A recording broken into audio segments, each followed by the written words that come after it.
Bom, pessoal, então vamos falar um pouquinho sobre o @context. O @context é usado para a gente injetar contextos nos nossos recursos. Então, com essa anotação @context, eu consigo colocar esses objetos lá dentro sem eu precisar buscar esses objetos, ok? Para fazer isso, basta eu anotar o meu atributo com @context. Por exemplo, aqui nesse caso, eu estou injetando um contexto do tipo URI-info para eu poder mexer com as URLs de requisição, etc. Alguns contextos podem ser injetados tanto como atributo do web service como parâmetros de métodos.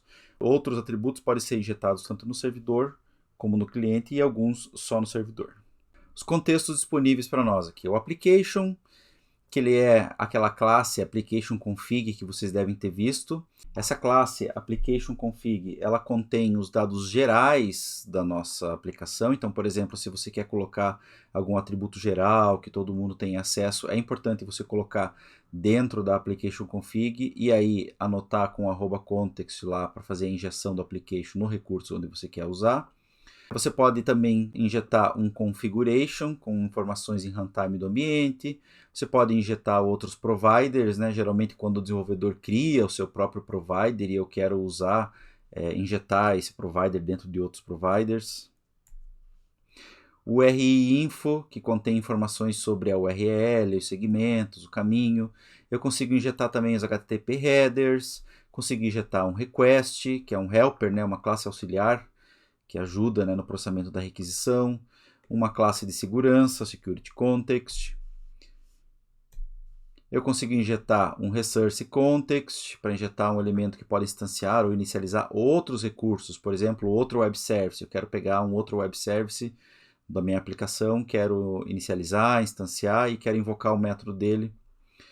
Consigo também injetar HTTP Servlet Request e consigo injetar o HTTP Servlet Response. Faltando um N aqui, ó.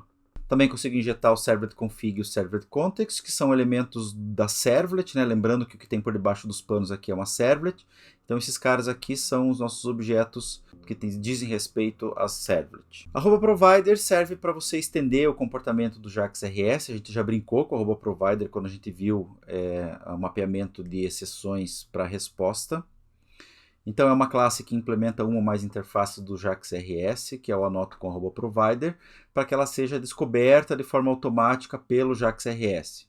Então, o que acontece nesse caso? Né? Uma instância de cada provider é instanciada para cada aplicação JAX RS, depois o construtor é invocado, depois as dependências injetadas, então o provider fica disponível. Deve possuir o construtor público com ou sem parâmetros, né, e pode incluir parâmetros anotados com @context. Isso é, eu posso injetar aqueles contextos, aqueles objetos que a gente acabou de ver dentro de um provider se você precisar. 3 tipos de providers aqui. Os Entity Providers é quando você quer pegar um corpo de uma mensagem HTTP e transformar numa classe Java, ou uma classe Java e transformar no corpo de uma mensagem. Isso aí a gente já tem implementado para XML, para JSON, mas você pode implementar o seu próprio. Context Providers, né, que provê contexto para outros providers. Então eu consigo injetar um provider com @context. E Exception Mapping Provider, que mapeia uma exceção numa resposta. Isso aqui a gente já viu. Provavelmente é o que você vai usar, Exception Mapping Provider, os demais não. HOAS. Tá? HOAS é a manipulação de hipermídia pelo servidor quando ele entrega para você quais são as URIs das operações que você pode fazer com um determinado recurso. Então, é uma restrição no modelo arquitetural REST você ter tratamento de hipermídia, e é um conceito da arquitetura da aplicação, isso é, define como os clientes interagem com o servidor, sendo que é o servidor que diz isso, como que ele deve interagir. Provê informação de navegação entre recursos de forma dinâmica, quer dizer, o cliente não precisa ficar descobrindo qual é o RI que ele usa, o que ele tem que fazer para poder acessar um determinado recurso com uma determinada operação. Evita que os clientes designem na mão. Foi o que eu acabei de falar, quer dizer, o cliente não precisa ficar concatenando string ou tentando descobrir qual é o recurso, qual é o link do recurso. E usa links como referências a ações que podem ser tomadas a partir da entidade atual. Por exemplo, que a gente vai ver daqui a pouquinho. Eu tenho uma compra que eu fiz e ele já me retorna o link, né, o URI, para eu fazer o pagamento daquela compra. Eu não preciso descobrir qual é. HOAS é um dos níveis de maturidade do modelo de Richardson, então dei uma olhadinha nesse link aqui, no modelo de maturidade de Richardson para aplicações REST. É necessário um padrão para você escrever esses links, por exemplo, o padrão HAL, mas existem outros, dê uma olhadinha nesse link. E vale a pena vocês darem uma olhada nesse link para ver como é que o PayPal faz para trabalhar com hipermídia. Lá tem o detalhamento dos web services e das interfaces deles, dê uma olhadinha como é que aquilo acontece. Aqui está o exemplo que eu falei para vocês. Quando você vai fazer uma compra, por exemplo, imagine que você está passando um XML desse jeito para o servidor, indicando, olha, estou fazendo uma compra de um iPad Air, cujo ID é 1, tá? Esse tablet aqui. Então, eu estou fazendo uma compra. O servidor, quando ele recebe esse XML, ele vai fazer essa compra e ele precisa que você pague essa compra. Ao invés de você, cliente, depois que recebeu o retorno dessa requisição de compra, você ter que descobrir ou você programaticamente ir lá e concatenar as strings e montar o RI para o pagamento, o próprio servidor, na hora que ele retorna da resposta da compra, então compra, ele está retornando a compra com o ID da compra, ele já retorna para você o link de pagamento. Isso é HOAS. Tá? É você fazer com que o tratamento de hipermídia dos teus recursos seja feito do lado do servidor e você não precisa se preocupar em montar esses links aqui. Tá? Então, olha só que legal aqui. Ó. Ele está retornando para você um link que tem um rel. Esse rel seria o código ou o nomezinho desse link aqui. E aqui tem o link. Então, nesse caso aqui, esse link de pagamento é esse.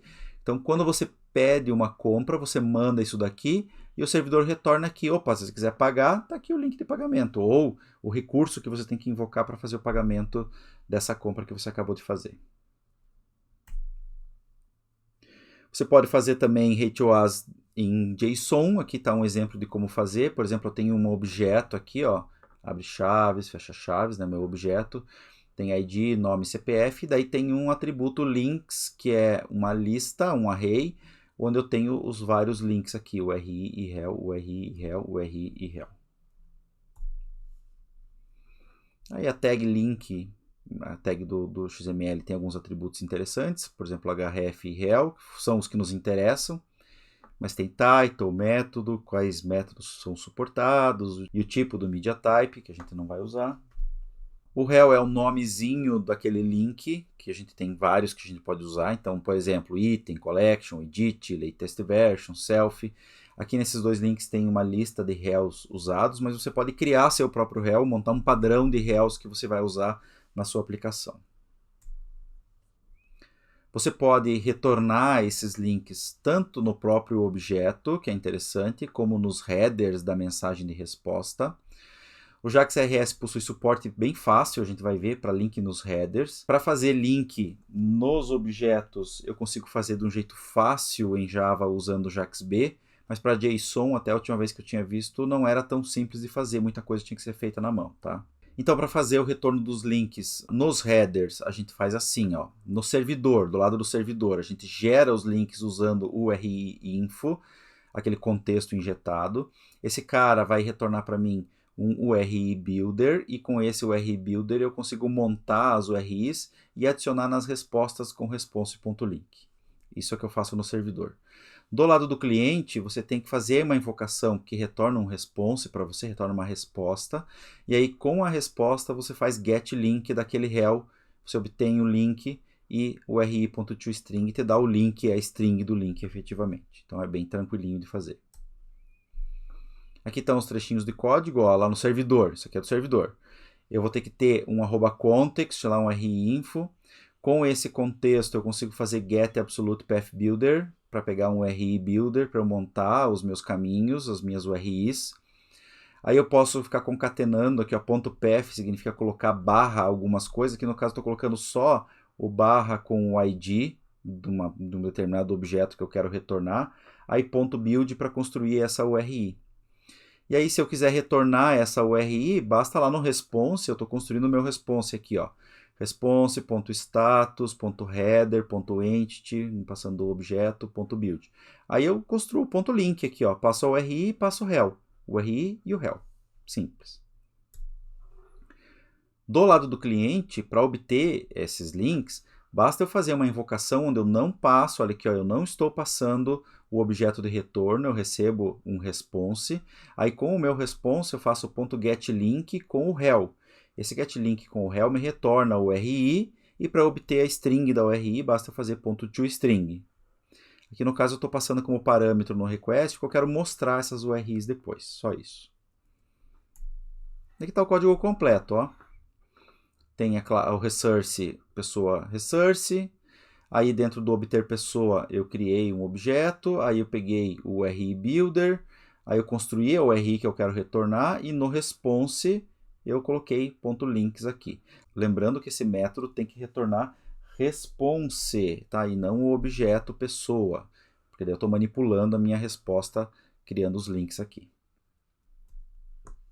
O meu client, então quando eu fizer a minha invocação, eu não vou passar o tipo do dado que eu estou retornando, para que aí eu tenha como retorno um response. Aí para obter esses links eu faço resp.getLink passando o rel. Aí claro, né, você tem que voltar aqui e fazer o casamento do rel que você está passando na hora do servidor gerar o link. Tem que ser o mesmo rel. Aqui nesse caso eu estou passando como parâmetro no request, porque lá no mostrar JTCP eu vou mostrar esses links. Aqui eu coloquei o link no href, mas não devia ter colocado direto aqui para vocês verem o link que foi retornado. Porque não é efetivamente um link de uma página, tá? Então podem ignorar isso aqui, não adianta você clicar que não vai para algum lugar. Isso aqui é um link para a URI, é a URI que você vai ter para fazer alguma operação naquele recurso. Peço então que vocês pausem o vídeo, façam esse exercício. Vocês vão usar esses rels, esses URIs, esses links, então façam esse exercício funcionando. Vocês vão precisar disso também na disciplina de mobile, então é importante. Vocês viram ao longo desses slides de web services com JSON que a gente não precisou manipular JSON, tá? Que isso foi feito de forma automática. Mas se você precisar, tem várias bibliotecas que te ajudam com isso, mas você não vai precisar aqui neste curso, ok? Tá? Eu já falei para vocês isso. E por que eu estou repetindo e frisando isso?